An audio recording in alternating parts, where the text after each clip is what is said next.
Welcome back to episode 5 of Brothers from Another Mother, or Bros from Another Mo. And my name is Said Kerblai, and just a quick hello, salam, shalom, namaste, ardavase, and sat sri akal. And in that, I will now hand you over to my brother from another mother.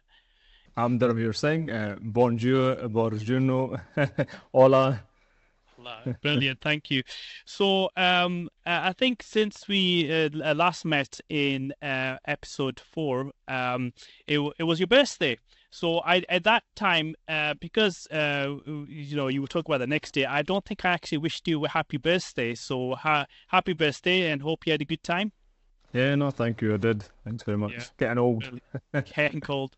Yeah, and as I said previously, I've definitely got more salt in my pepper, which is my beard. And that's for the YouTube listeners, and for those on Spotify. Yeah, we've got a lot more grey in our beards now, and with Dharamveer's distinguished beard and my, salt and pepper beard. And also thank you to Rebel PT, who kind of been supporting us throughout, and also Liam Bailey for all his help with the production. So thank you to them. Obviously, thank you to our families as well, for the various support they've given, and so thank you to them. Any other thank yous for you, Dharamveer? No, I think I'd like to add on to the family, because definitely they allow us to take this time out and go into a room and record these podcasts. So yeah, big shout out to the family for the support. Yeah, and hopefully they won't be crossing your path today as you record. No. Yeah. I've told them stay out. Yeah, no, that's brilliant. Thank you. So this is episode 5, and we're going to be talking about failures to success, and what that means for us, and people may or disagree with what we're saying, but it comes from our lived and life experience. So Dharamveer, come to you then. So what do you understand, and what do you define as success and failures? Well, I suppose it's tricky, because I don't want to flow into our next podcast, so I'll try to stay away from that. And I'm not going to give away what the next one is. But yeah, for me, obviously, a success is something that, you put your mind to it, and hopefully at the end of it, you kind of get what your mind desires are, to a certain extent, obviously, within limits. But same way, failure to me is what I've understood to be. I mean, if you asked me this question, I want to say this actually. If you asked this question maybe 10 years ago, I would look at failures quite negatively. But I think now, for me, when you ask me this question, current time, I would say a failure is an opportunity for you to start learning more, because I used to put myself down if I failed at something, where now I feel like I've failed, but it's a learning curve for me. Let's see if I can do better next time, and then hopefully the next time if I fail again, I'll do better the next time, and so forth. But before, I would just kind of say, oh, I failed, I'm rubbish.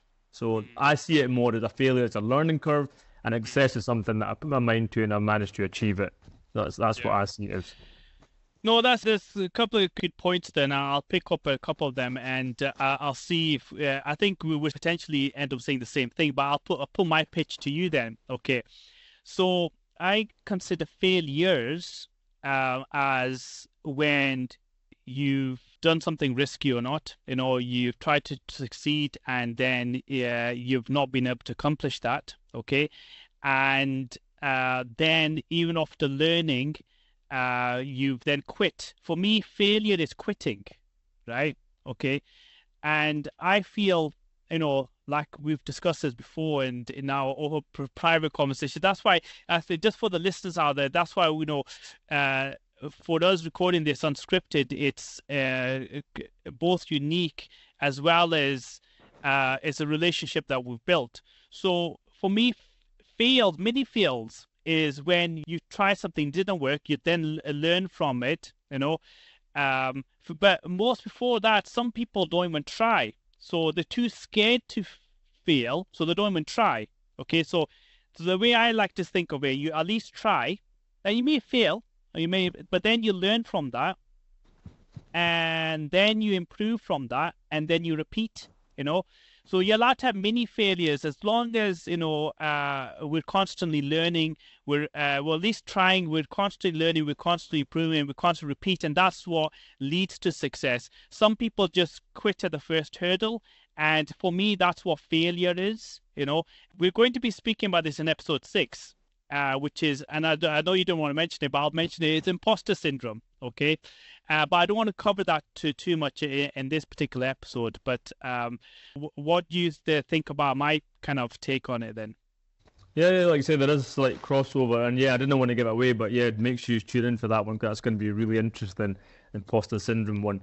But no, I totally agree for everything you says. It kind of makes sense, is that, if you quit, that's definitely then you failed yourself, really. But I think we do look at it as a negative way, regardless what culture, faith, background you're from. I feel where people, when they tend to fail, giving up, that's you failing by giving up. Where I think failure is important, that don't look at it as a negative and just look at it as a positive, that you've tried, you've learned something from it. The next time, do the same but a little bit better, and just continue to do that pattern until you actually reach. I like to add something. I always like metaphors, analogies as well, as you know. So it's like climbing, I don't know, rock climbing, and then you've got a few rocks that you're climbing up, and you might slip a few times, but ultimately you want to get to the top for 2 reasons. One, because you've paid for it, so you want to make sure you get the full money's worth if you went to a rock climbing expedition somewhere, and that you actually paid for. And the second reason is that you want to experience what it's like to see the view from the top. So you're not going to give up. You're going to keep failing by falling off these rocks, but you're going to keep continuing to get up to the high mountain peak and actually look over and say, wow, that was worth it. So in the day, I think always look at positivity. It's going to be worth it in the end. Yeah, so, and I think other people, you have probably said this, but probably been, it may sound like a cliche, but I'll say it anyway, because I've been saying for absolutely years, and me for years, it's not just about the destination, it's about the journey. So the expectation, unfortunately, so if people are watching me on YouTube, so if you draw a straight line, okay, so people think this is failure and then success is on the other side, okay, right? But in fact, that line is actually not a straight line. It's in the middle. It's a whole twisted network of a mess of a line until it gets to the end. So in that tangle line, there's so many different directions. So as I said, you try, you may fail, but you learn from that, and then you improve and repeat. And it's talking about Olympians as well previously. For example, Usain Bolt. He said that he trained for 4 years just for 10 seconds run. Okay. Yeah. So if you think about that, because all those 4 years, he could have had injuries. He could have, not won in every race, but he would at least pick up that training and then improve it, his technique. And he was only going to the Olympics for a 10-second race, So, but if you think about some people, and sometimes they may have bad generation issues because there's a fear of trying, there's a fear of failing, there's a fear of asking for help, in some cultures, in our cultures as well, is very much nobody promotes you to be customer service individual, but they want to be a doctor, lawyer, but they won't give you the path, So it's just mostly about the title or the destination, So what's your views on that then? Yeah, no, that's true. There is a lot of pressure in our culture. Again, we'll probably touch on that in our next episode. But yeah, we do look at failure very negatively as people in general, I think. And I think it's very rare you'll find, and like I said, that's why I said if you asked me this question a few years ago, my answer would have been totally different. Because we tend to look at failure as very negative, but it's not actually negative, because failure at least means you're actually trying to succeed. Yeah. I think that's important. Yeah. So, and I think the most successful people in the world have failed more than times than they've succeeded, but after like 100 times of failing, and I like to define it as failure and mini fails. I like to define it like that. So for me, failure is that you've taken a risk, it didn't work out, then you just quit. It's equivalent of a boxer gets hit and doesn't get back up again. And where mini fails, you take the hit, you duck and dive, You learn from that. You won't take that punch again, and you move around the ring, right? And then you win, And then in between, you may have lost some fights and stuff, but you put more extra training, you learn, improve, and try, and all these things, and then the next time you come back stronger, But I don't know if you've experienced it, and some of it is post-COVID, some of it's kind of a cultural thing. Sometimes it's the age demographic that we're dealing with as well, that they're afraid to try, they're afraid to ask, and because in their mind, that is failure, but it isn't. That's how you learn to improve, because if it's cultural or community, because they've been taught that, oh no, you have to do it the hard way, and I don't know if you've come across examples like that yourself. No, but you have got me thinking, because I think it's important, whether it's being bros from another more, being Asian, Orient, I think it's important that we keep it on that same level of, or else it'd be boring if we just speak on the level of everyone else. We are unique, it is unscripted. So what I wanted to say was, it's so true that, like what you're saying is that, I think what it is, we're so, and I'll say especially in our cultures, very like much in our comfort zones, and we struggle to come out of this comfort zone. So if someone says, oh, I'm not doing that, because what it is, we're embarrassed to fail sometimes, and people look at you, oh, this guy is no good and all that, what a waste of time, not realising you've actually tried very hard. It's just you've had a wee bit of a blip. But I think in our culture, having these blips or failures, you are looked at, again, very negatively, and no one tries to pick you up and support you. So it doesn't matter, you can try this again. And I think other cultures do this better than I'm personally saying from my own culture. I've seen that where people don't support you and pick you back up. They say, oh, did you fail? What? Oh, you're so stupid and so silly, and really put you down. And I think that is something we do need to, and I think people who are listening to this, please take note of this, that we need to do better at this, I think, and support each other a little bit better.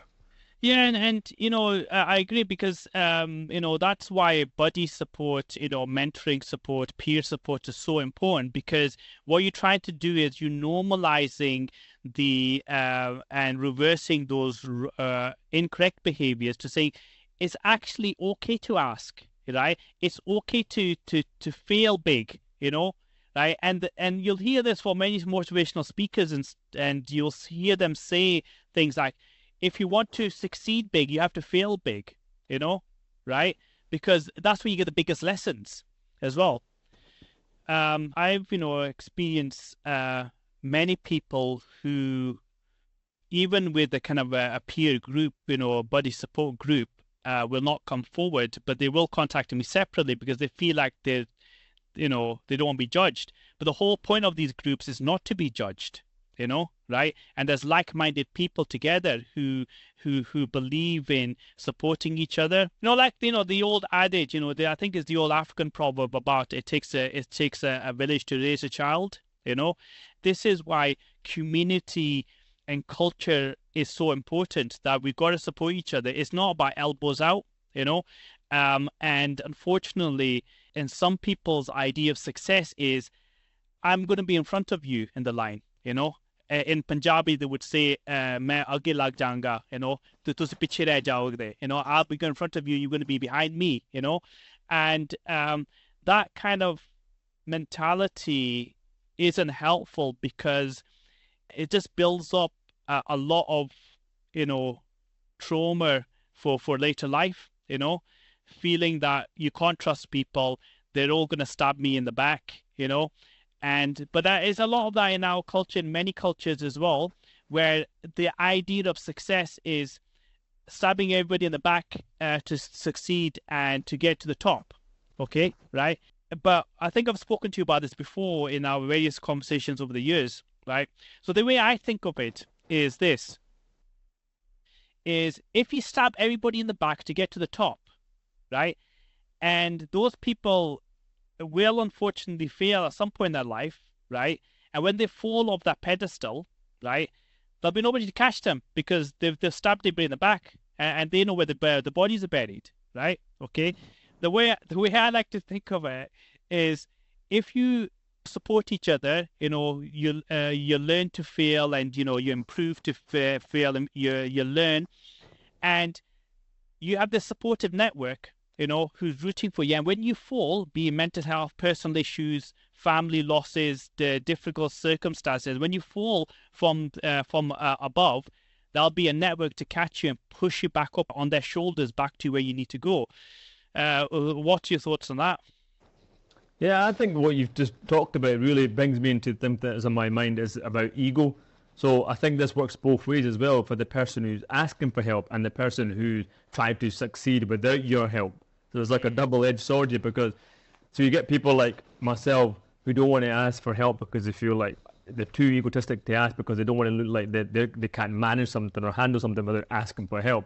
Then obviously that's wrong because we should be able to ask. But then you've got the flip side, the person who has tried to get to the top of the mountain without giving you a hand up, whether that's with us throwing you down a rope or a lifeline, they're egotistic as well because they want to succeed, but they don't want to see others be successful.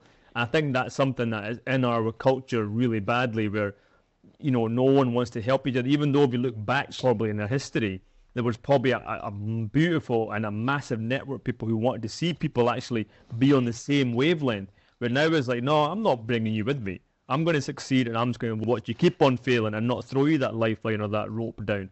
I think it's ego. It's really ego from both sides. Ego from not asking for help and ego from just trying to succeed without giving you an opportunity.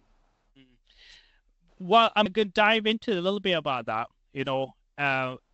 Is it ego for one side or both sides, or is it fear? But both maybe, because fear. Are you saying fear for the person who's asking for help, or both sides? So for fear, the fear of the person asking for help, right? And then the person who's saying it has got an ego has again fears of asking for help, or giving help, because it's programmed within their mindset to succeed at all costs, right? Okay, and they can't give up time for anybody else. They can't make time for anybody else. The other person who's asking is afraid to ask for help because the person, like in the Scottish lingo, shall we say, it's the daft laddie or daft lassie question, right? Because if those people, again, the people who are afraid to ask, they have this inbuilt fear that they understanding that if you're asking for help, that is weakness, therefore it's a failure, therefore you are not successful. Does that make sense? Yeah, that makes sense. That's both. So there's fear and ego. But the fear probably is right where fear of asking, then maybe failing, and then the fear of someone saying that was a waste of time helping this person, but not realizing they may learn differently, so they need a little bit extra help, and maybe there is a fear of asking because you like that daft laddie, and it's true, or daft lassie, because you feel like I'm not going to ask, this is embarrassing, so you're scared to ask for help as well. And I have seen that in my walk of life, even with myself. I think you've actually hit a note where I feel like that resonates with myself, where maybe I'm feared to ask for help because I feel that if I fail, they're going to judge me. Yeah, but again, that is a cultural thing. That is because if you have only known that that success is you have to succeed at all costs by yourself, right? Okay, and then you only learn by yourself, right? Is that success or is that failure then? Is that ego? Is that ego? Is that fear? Is that comfort zone or is that development zone? It's what do you think? Yeah, I suppose it's a mixture of everything, really. I think a bit of fear, a bit of ego, I suppose a bit of comfort zone. I think it's just, what it is in our culture. There is a lot of judgment that goes on as well. So people do. I think you know what? Actually, I says ego, but I think there is a more fear factor here that people are scared to ask because you're judged very quickly in our culture. I think that's why these conversations is about breaking down those stigmatisms and help people understand that we shouldn't be like that. Because honestly, I do feel that, like something you told me actually, which is so right. When someone says, like, for example, I'm going to skip like a little bit, change subject slightly, but you know how people like they were successful, and some people they almost say like they did it, but always, I'm sure you told me this, somewhere in the line they've actually got that information or got help from someone else. but they're not. They're too proud to maybe. So there's pride as well. Pride by they're probably too proud to admit. Oh, by the way, Saeed actually helped me to get to where I am today. And then when someone else is maybe in the line for help, they're not passing that information over. So it's broke that link. I think it's so important not to break those links. But I think it does come from like everything above, the fear, the ego, the comfort zones. I think that is a lot in our culture. So it's tried to break some of those barriers down. Yeah, and I agree, and I think I still think that in our culture, in our cultures, communities, there's a wrong understanding of success, right?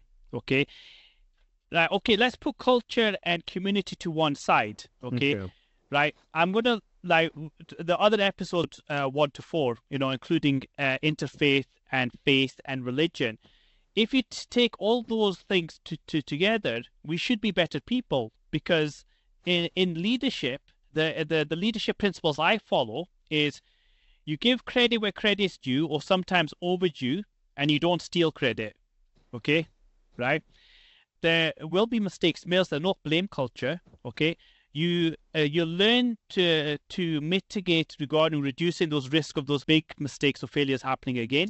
Especially high profile stuff. You want to make sure you mitigate. You can't get rid of them all completely, because there could be new team members coming inexperienced. But if you have good processes in place, the people will be supported to reduce these things that happen. Thirdly, inspiring. Inspiring each other by camaraderie, compassion, empathy, and all these things, and inspiring us to be self-motivated to say, like, okay, I need to succeed. I need to go to do interviews, but I can get mock interviews with a friend. I can get a friend to look at my application form, and sometimes you just have to make it clear. And sometimes, we say these various different things like peer support, buddy support, if you're going for the same job, you want, you necessarily want to do that, with that person, but somebody is out with that, so you don't have the fear of competition, So that links to think about compassion, empathy, humility, and therefore against ego, and I think we talked about this before. Like, I'm not in competition with you, right? Because you're Tanveer Singh, I'm Saeed Kirbalai. We've got different experiences where we come together on a number of things, including this podcast, and this series. But I'm not in competition with you. So you know that you're not afraid to ask me about anything, and I'm not afraid to ask you anything, because we're not in competition, okay? What I'm in competition is not with you. I'm in competition with myself to be a better person than I was yesterday. That's the competition that we should be having.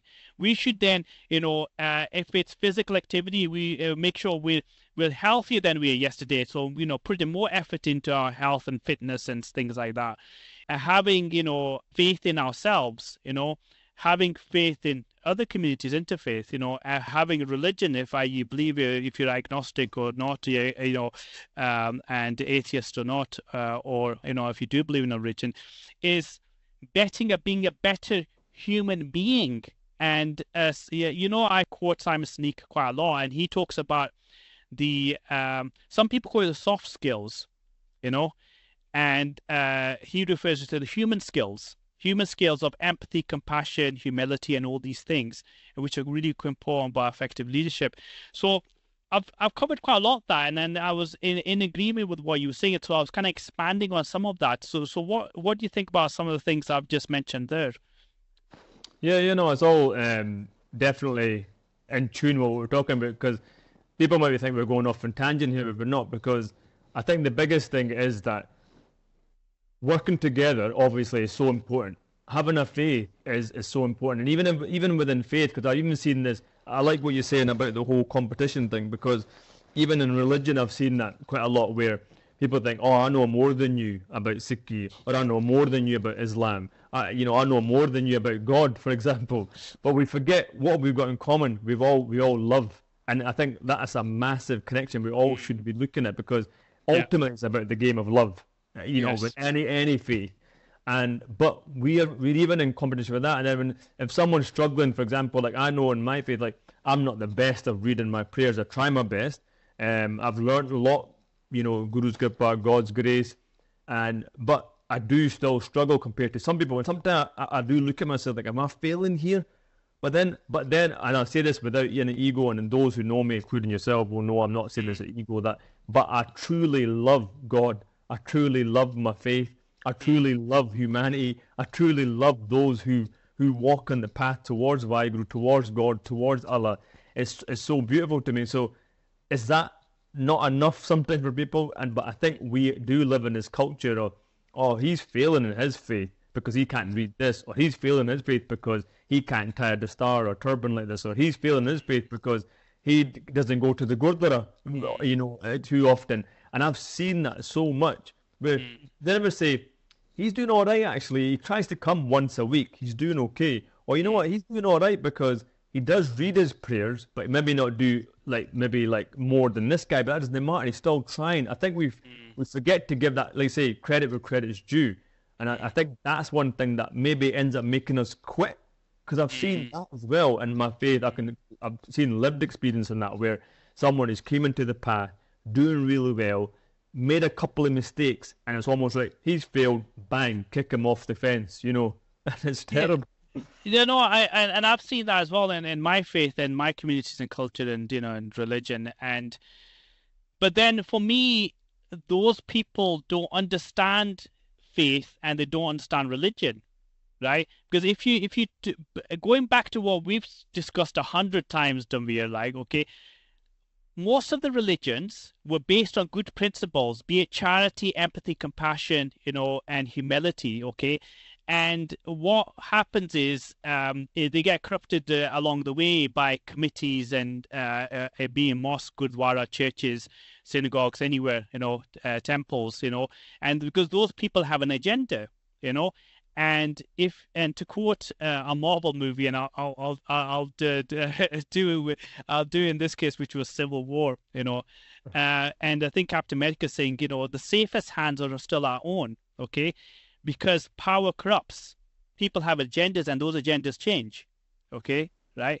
So power corrupts, and therefore people who have keeping the knowledge and not sharing the knowledge, that is also power, and that's corruption as well, being religious or psychological or just in general. So is that corruption of the mind and corruption of religions and stuff, and I'm sure we could have done another hour discussion on that. But what's your kind of overarching views of what I've just said there then? Yeah, obviously to stay on subject, I think that's so true about the committees, and regardless of what faith background those committees belong to, I've seen that, and from a personal experience again, and it's important that we talk about personal experience because that's going to be the most real for us. And that's when you see in Gurdwaras committees, they're so hell-bent on trying to succeed in being the best Gurdwara in terms of materialistically wise. So that's making the most money and having the best looking, place of worship. But they're not watching people how to bring them into the faith so they can learn how to be good people. So when they are failing, they're succeeding as well. Teaching these things that we're teaching, those things aren't getting taught in these places of worship, because for them it's about that whole thing you talked about, just seeing them being on a level where they're succeeding, but they're not helping everybody on the way. And I've seen that much. Yeah, no, I think we've talked about this before, about tick box exercise, and I think we talked about it in other episodes as well, where I'm going to the Gurdwara, the mosque, or the church or the synagogue, tick, right? I've done the prayers, tick, I've shown my face, tick, But then the rest of the week, they're not doing anything spiritual, helping the community, doing those, godly things, or human being, humanity things. And then you kind of think, is this success? Is this what your version of success is? It's not my version of success. My version of success is very similar to yours, Dhanveer, which is about that humility, compassion, empathy, charity for all, and no matter their race, color, or creed. Yeah, no, totally. I'm 100% on that, because I hope people are going to tune into this episode and we're going to share it like mad, because I really want to get this message across where we really need to do this much better, because it's actually one of my bugbears watching, you know, the Gurdwaras like building these beautiful palaces, let's say, and you know, and I've seen it across the board, you know, other faiths as well, and it's like, yeah, that's great, but when you see someone who's maybe struggling in the community, or they've failed maybe in a couple of things they've tried to succeed in, instead of saying, "Oh, are you okay? Is there any way we can help?" as a godly establishment, you know, that we're here to help. And instead they'll watch someone, even to extent they'll watch this person go where the mental health goes through the roof, but they're not bothered because they're too busy trying to build these places of worship for, like you say, from the ego point of view, that this looks beautiful and we've made this much amount of money. But they're not talking about how many guys have you actually helped on the path, how many guys you've actually helped progress and reading their prayers, how many guys you've actually helped maybe getting them back on the feet because they had a really bad downturn in terms of like now the cost of living crisis. I'll be looking at people and helping them get into a successful position of just normal, even. You know, people are struggling. No, that's true though, and success, you know, for me, and again, like I covered those attributes earlier on: compassion, empathy, humility, you know, charity and stuff, and these, you know, places of worship, you know, be it as a gurdwara, a mosque, or a church, you know, or a synagogue, should be the center of community, you know, and a safe space, you know, and therefore, any support that can be offered, and it's not just a building that's open certain hours, right, you know, and this glittering place, right, but then it's soulless. Do you know, it's just like for me, it's equivalent to an empty shell then, because if you just have this sparking building, right, it's like all show, you know. There's various different analogies regarding wolf in sheep's clothing and stuff like that, you know, and so just going to some of those things, can you see any similarities or what I'm saying there kind of resonate with you? Yeah, it does. You know, one day I remember, and this is genuine, obviously, and for confidentiality reasons, I won't give the name, obviously, but I got a phone call from someone in the community once, and they were saying, really struggling to get a job. Every time I apply, I keep failing the interview, or I keep failing the application, or I keep failing even just to get, you know, even find a job. And he was, you know, he reached out to me, and he was really upset. And he said something to me, and you know, I'm not going to lie, I felt so embarrassed, because he looked up to me as a, you know, as a like a spiritual leader or in the Sikh community or something, and I says, what is it, you know, you're looking for me to do? And obviously, me being me, and again, I say this, you know, humble as possible, and you know this, brother, like I do try to help as much as I can. So I says, what is it you're looking for me to do? And he says to me, and this is where it really got embarrassing, he goes, does the Gurdwara not like hold any like sort of classes or seminars or, you know, open days or something, or you know, like a reach out day that to help people getting jobs or something? And he even added this in as well, and this, you know, this is important as well, so I'll mention it. But he says, "Oh, is there anybody who helps you through like maybe mental health problems?" Because this is someone, I'm going to be honest with you again, I can't give a name of it, but this is someone who doesn't really come to the Gurdwara very often. I mean, you're lucky if he comes once a month, if you're lucky. So he never really knew what systems are in place, and so and I felt so embarrassed, because I was like, and then I'm gonna, and on the subject of feelings like this, I says, I've failed you, brother. I says, I've actually failed you, because I feel really bad because we haven't got any of those things in place. And he says, you know what he says to me? He said, and this is coming to the most embarrassing part. He says, but I know of someone, and this is from a different faith background, and he says they actually have that in their establishments. I think it was linked to the Christian faith. I'm going to be open and honest and say it. I'm going to say it. And I says, all right, what do you mean? He goes, yeah, they have like drop-in center basically once every few weeks or something, like the set time, and you can come in and speak to like a mental health nurse, or you can come in and speak to like a financial career advisor or something. And I thought, why are we not doing that? Like, why? But that goes back to what we're talking about, is in some communities, if they do that, then that showcases the failures in the you know, establishment, and I think they don't want to hide. They feel like that's spotlighting their failures. right?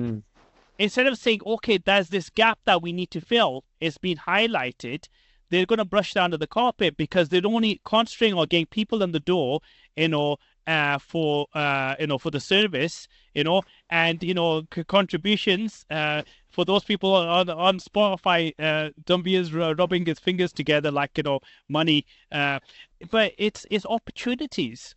But it requires somebody, in the establishment, community establishment, to actually recognize that this is a gap and that needs to be filled, because if we're going to leave it for the next person, then nothing's going to happen. That person's going to leave it for the next person. That going to piece it, then nothing's going to get. No, there's no going to be any success. Everybody's going to collectively fail, and so leaving it to the next person is not the option, I've heard so many people who are quite negative in my experience and sometimes quite toxic, and I try to spend time away from them. They're easy to criticize, right? They're easy to be negative, and they have a problem for more problems than solutions, right? And then you ask them, like they'll talk about all this thing, society's falling apart, politics is this, but it's even in politics, it's easy to be in opposition. But once they come into power, it's like, oh my God, this is quite difficult, right? Okay. And you must have come across many people that they're easy to criticize, easy to be negative. You ask them for solutions and they have none. I'm definitely seeing that. I've seen people, giving their 2 pence worth all the time, but it's like, but are you actually doing anything about it? And it comes back to that, like, very first podcast I told about the story about the toilets being dirty and things, or the spoons and the cutlery lying about on the floor, and saying, look how bad the Gurdwara looks, it's so messy, and something that, uncle's saying, well, why don't you clean it up? We do need to take responsibility, and it's true. And it's funny you mentioned it, because I heard this at the weekend from someone saying it, because I was in Telford at a camp, and like a Sikhi camp, and the subject actually came up about, if we sit back and think, oh, he'll do it, oh, she'll do it, if we think like that, we're never going to get anywhere, because, she may do it, but she's looking for you to help as well, and he may do it, but he wants you to help him do it, because then we can succeed, collectively, and actually have a better outcome, because we will all feel part of something. I think that's what we do struggle to do in our cultures, that we, like, it comes back to that again right from the start of, like, just try to succeed on your own and leaving people behind. I think it's important that we all fail together, but then succeed together as well. Exactly, and 100% agree. In the various podcasts, for those listening on YouTube, I always have a different T-shirt on. So this one I've got on. This also reminds me. So this is Tough Mudder T-shirt. So and I think I did Tough Mudder last year, was 2023, yeah. And that was often postponed due to COVID and stuff. And then, and I raised, I didn't just do it, the Tough Mudder, for a sense of achievement, but also I did it for Mind. And I think we were talking about mental health earlier on. And so I raised money for the Mind charity.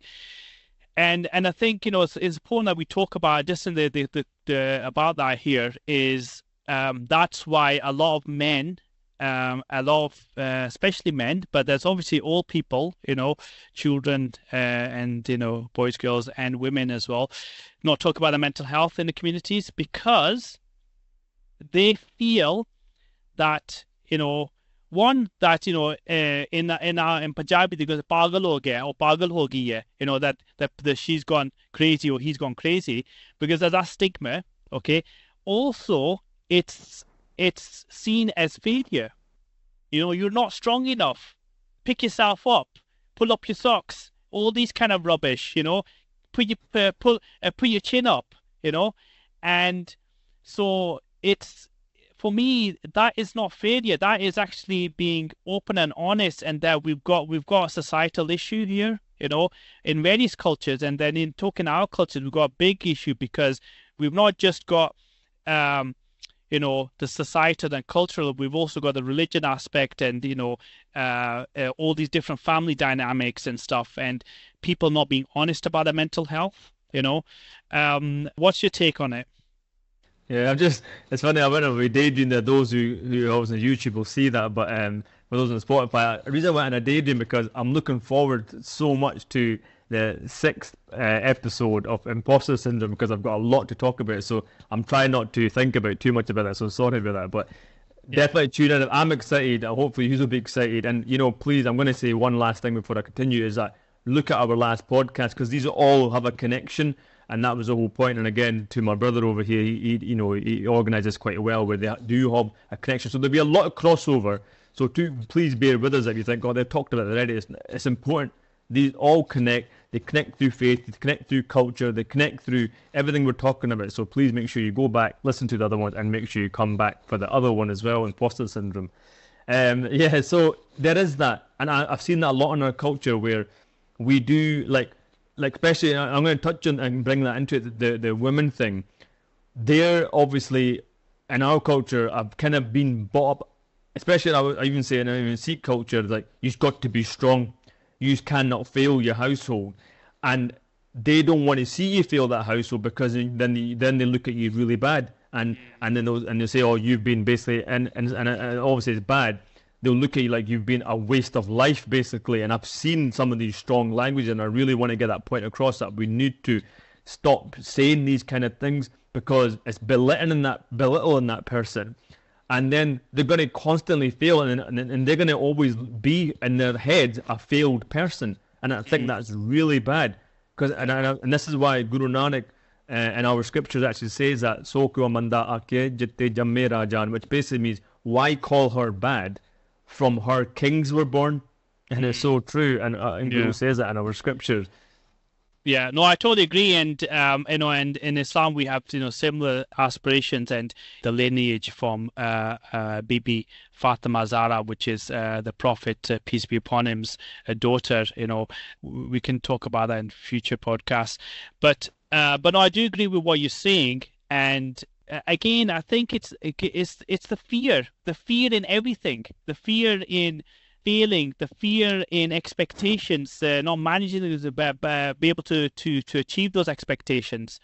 And so for me, that's all a closed mindset. We need to have a positive and open mindset, and that's where growth and success comes from.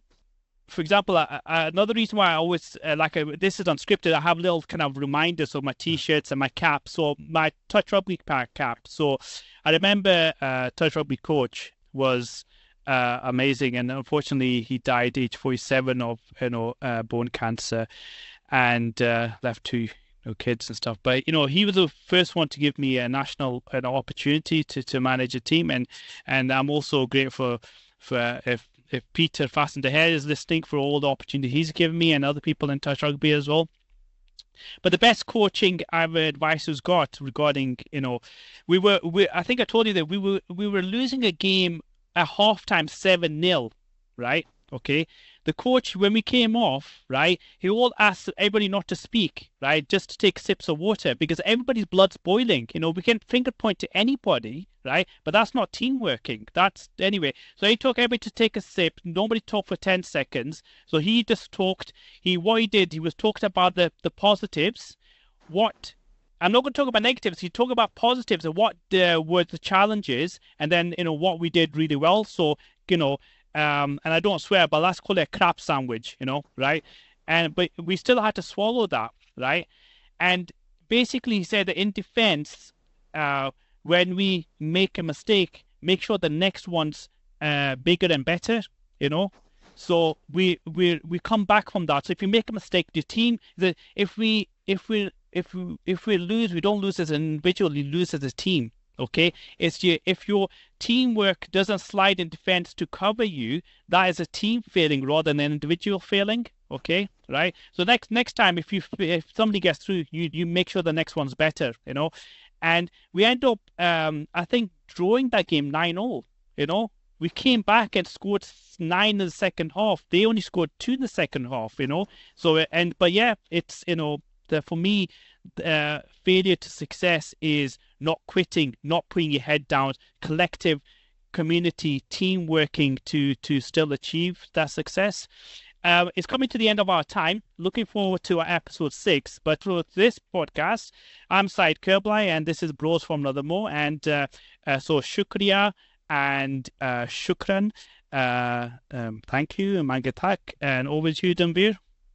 Yeah, ਧੰਨਵਾਦ ਸ਼ੀਸ਼ੀ ਦੀ and Waheguru ji ਕਾ ਖਾਲਸਾ ਵਾਹਿਗੁਰੂ ਜੀ ਕੀ ਫਤਿਹ, which is really important. It's one of my greetings and it's also a thank you. So yeah, that's been great, and definitely tune into our next episode. I think that was a really nice ending as well, summarised by my brother there, Saeed. So thank you very much. That's great. And also another shout out to Rebel PT, friends and family, Liam Bailey for helping us with this production. So thank you all, and we'll see you at the next one.